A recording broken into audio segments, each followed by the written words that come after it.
If exposure therapy is supposed to help with social anxiety, why am I still the same? That's a question I read the other day. Social anxiety is successfully treated with exposure therapy, but there's a big difference between being exposed to situations by a therapist and being exposed to situations on a day-to-day basis. You see, social anxiety is something that we learn. It's something that we build at. It's a skill set.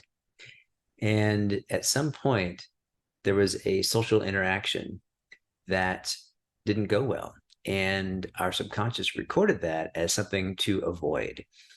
And the more we avoid those circumstances, the greater the fear becomes. We essentially build the skill of avoiding a certain situation. But what that does is when we actually do get exposed to that situation, the fear is typically heightened. Add to that, we have all kinds of ideas and judgments about our behavior and about our anxiety and everything else, and that compounds the situation.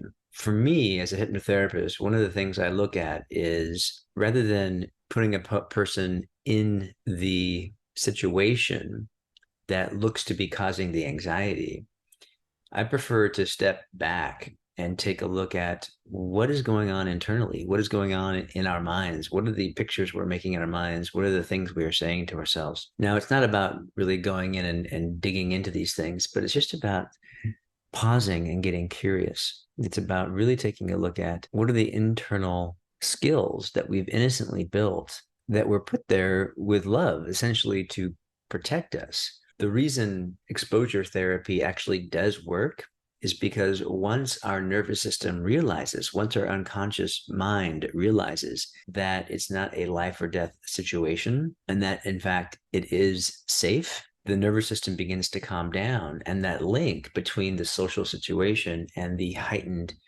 anxiety begins to unravel. Now, fortunately, as I said, you don't have to expose yourself to those situations. In my work, the exposure is the test. If I was to work with you and we worked on your social anxiety with hypnotherapy, we wouldn't expose you to social events until we were happy with the progress we made in the session. Once that session is complete and we've done some quick testing and we allow for some processing of all of the information, all of the different aha moments and shifts, then you go out and you live your life and you report back. What have you noticed? Do you still have the same reaction? Is there a different reaction? This to me is a much, in my opinion, superior way to handle social anxiety.